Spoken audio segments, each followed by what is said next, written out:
అఖిల భారత ఐక్య రైతు సంఘం జాతీయ కార్యదర్శి. ఈరోజు రైతాంగ సమస్యల గురించి, పోలవరం నిర్వాసితుల సమస్యలు పరిష్కరించాలని చెప్పి మేము ఏలూరు కలెక్టరేట్ ముందు ఈ ధర్నాని మేము నిర్వహిస్తూ ఉన్నాము. ఇవాళ దేశంలో రైతాంగం చాలా సమస్యల్ని ఎదుర్కొంటూ ఉన్నారు. ముఖ్యంగా గిట్టుబాటు ధరల సమస్య అనేది పరిష్కారం కావటం లేదు. అసలు గిట్టుబాటు ధరల నిర్ణయమే చాలా తప్పుడు పద్ధతుల్లో ఉంటా ఉంది.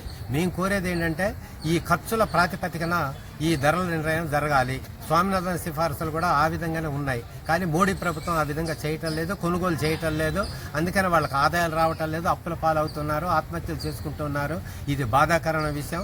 అందుకని వాళ్ళకి స్వామినాథన్ చెప్పినట్టుగా 50% అదనంగా పెంచి ఖర్చులని ప్రాతిపదిక తీసుకొని ధరలు నిర్ణయించాలని మేము డిమాండ్ చేస్తూ ఉన్నాం. అట్లే ఇక్కడ మనం స్థానికంగా చూసుకున్నప్పుడు పోలవరం కట్టాలని చెప్పి ఆతృత పడతా ఉన్నారు.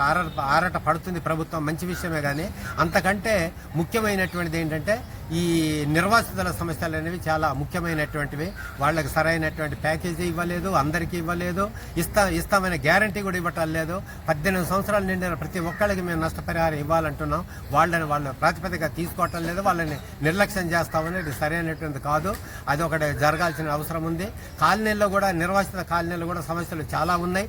వాళ్ళ మరుగుదొడ్లు కూడా బాగా లేవు, కిటికీలు లేవు, తలుపులు లేవు, అసలు రోడ్లు కూడా లేనటువంటి చెత్తా చెదారం పెరిగి దిక్కుమల్లిన కాలనీలాగా ఉంటా ఉన్నాయి. అట్లా కాకుండా ఖచ్చితంగా చర్యలు తీసుకోవాలి, లేకపోతే మా ఆందోళన ఉధృతం చేస్తామని కూడా మేము హెచ్చరిస్తున్నాం. అట్లా పోడు భూములకు సంబంధించి కూడా పట్టాలు ఇవ్వటం లేదు.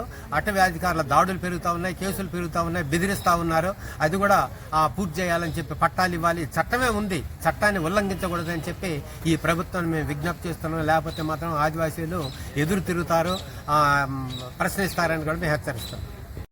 నా పేరు ఎస్కే గౌస్, అఖిల భారత ఐక్య రైతు సంఘం ఆంధ్రప్రదేశ్ రాష్ట్ర కన్వీనర్ని. ఏదైతే పోలవరం ముప్పు నిర్వాసితులకు సంబంధించి ఆంధ్రప్రదేశ్ ప్రభుత్వం చంద్రబాబు నాయుడు గారు వాళ్ళ అకౌంట్లో డబ్బులు వేస్తానని చెప్పేసి అని చెప్తా ఉన్నారు. అయితే 100% అయితే ఎవరికి R&R ప్యాకేజీ రాలేదు. 2017 జీవో ప్రకారంగా R&R ప్యాకేజీ ఇస్తున్నారు. ఈ 7 సంవత్సరాలు, 7.5 సంవత్సరాల కాలంలో ఒక్కొక్క నిర్వాసితుడు 4 లక్షల రూపాయలు నష్టపోవడం జరిగింది. మరి ఇచ్చే డబ్బులు ఏదైతే ఉన్నాయో వాటి మొత్తాన్ని కూడా ఈ 8 సంవత్సరాలకి వడ్డీ కట్టివ్వాలి. ఆ వడ్డీ లెక్కేస్తే 4 లక్షల రూపాయలు వస్తుంది. 10 లక్షల రూపాయలు R&R ప్యాకేజ్ ఇవ్వాలని చెప్పేసి అని కేంద్ర రాష్ట్ర ప్రభుత్వాన్ని మేము CPIM మహాసంఘం ప్రజాపందాగా డిమాండ్ చేస్తా ఉన్నాం. ఏదైతే 2022 వచ్చినటువంటి గోదావరి వరదలను బట్టి మొత్తం అన్ని గ్రామాలు మొత్తం మునిగిపోయినాయి.